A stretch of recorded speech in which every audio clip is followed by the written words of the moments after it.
کہ خدا کے سب سے پہلے پیغمبر ابوالبشر سیدنا آدم علیہ السلام اسی خطے میں تشریف لائے۔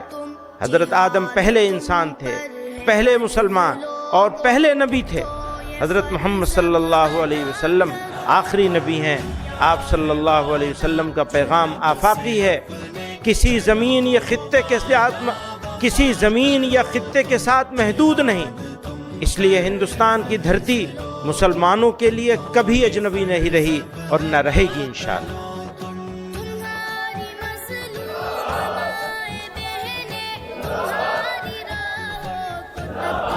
حضرت مولانا احتشام الحق کاندھلوی رحمہ اللہ نقل کرتے ہیں 1947 کے فسادات میں جناب مولانا ظہیر الحسن صاحب کی تعزیت میں حضرت مدنی رحمۃ اللہ علیہ کاندھلہ تشریف لائے اور ارشاد فرمایا، ہمت اور استقلال کے ساتھ ہندوستان میں جمے رہو۔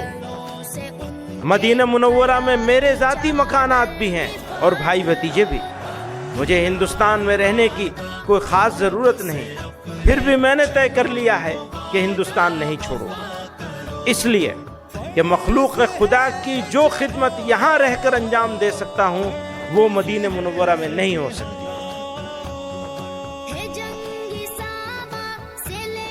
حضرت پورا ہو جائے تو بتا دیجیے، جزاک اللہ۔ اس لیے کہ مخلوق خدا کی جو خدمت یہاں رہ کر انجام دے سکتا ہوں وہ مدینہ منورہ میں نہیں ہو سکتی۔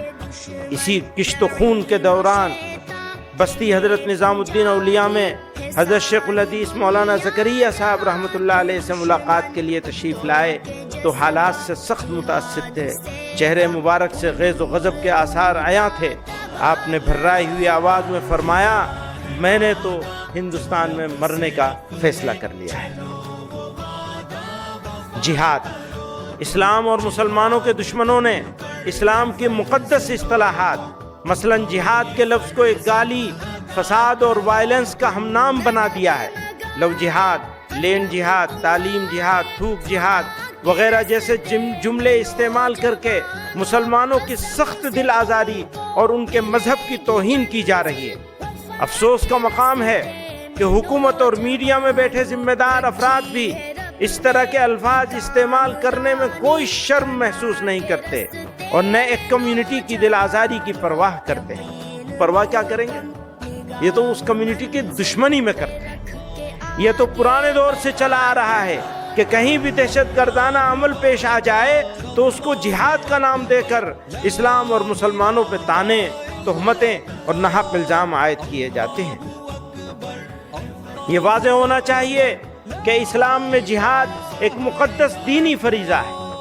جہاد قرآن میں کئی معنوں کے لیے استعمال ہوا ہے، لیکن جس معنی کے لیے بھی استعمال ہوا ہے فرد سے لے کر سماج و انسانیت کی بھلائی، ان کی سربلندی اور ان کی عزت و وقار کے قیام کے لیے ہوا ہے۔ جہاں جنگ و قتال کے معنی میں استعمال ہوا ہے وہ بھی ظلم و فساد کے خاتمے اور انسانیت کی بقا کے لیے۔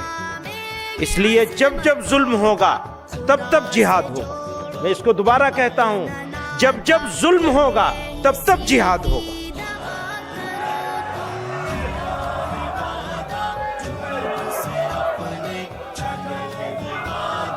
تمام ہی آسمانی مذاہب میں غور کیجئے گا، تمام ہی آسمانی مذاہب میں ظلم کے خلاف کھڑے ہونا ایک اخلاقی ذمہ داری ہے۔ اسلام میں بھی جہاد کا بنیادی مقصد ظلم کا خاتمہ، امن کا قیام اور حق کا دفاع ہے۔ تاہم یہ حقیقت ذہن نشین رہنی چاہیے کہ نمبر 1، جہاد کوئی انفرادی، نجی یا انتقامی کارروائی نہیں۔ نمبر 1، جہاد کوئی انفرادی، نجی یا انتقامی کارروائی نہیں۔ نمبر 2، صرف ایک ذمہ دار اور شرعی اصولوں کے مطابق قائم ریاست ہی جہاد کا فیصلہ کر سکتی ہے۔ نمبر 3، ہندوستان جیسے جمہوری اور سیکولر ملک میں جہاں اسلامی ریاست کا کوئی تصور موجود نہیں، وہاں جہاد کے نام پر کوئی گفتگو موضوع بحث ہی نہیں۔ مسلمان آئینی وفاداری کے پابند ہیں اور حکومت بھی شہریوں کے حقوق کی حفاظت کی ذمہ دار ہے۔ حکومت کی ذمہ داری ہے کہ وہ شہریوں کے حقوق کی حفاظت کرے، اور اگر وہ ناکام ہوتی ہے تو وہ اس کی ذمہ داری ہوگی، ہماری ذمہ داری نہیں ہوگی۔ پھر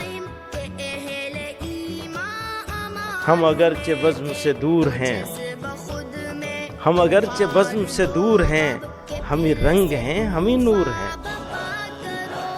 ہم اگر نہ دیں گے لہو انہیں، وہ چراغ کیسے جلائیں گے؟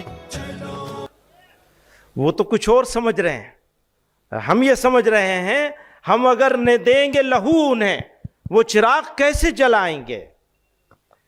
نہ اتنا چھیڑ کر اے وقت دیوانہ بنا ہم کو، ہوئے دیوانے ہم تو سب کو دیوانہ بنا دیں گے۔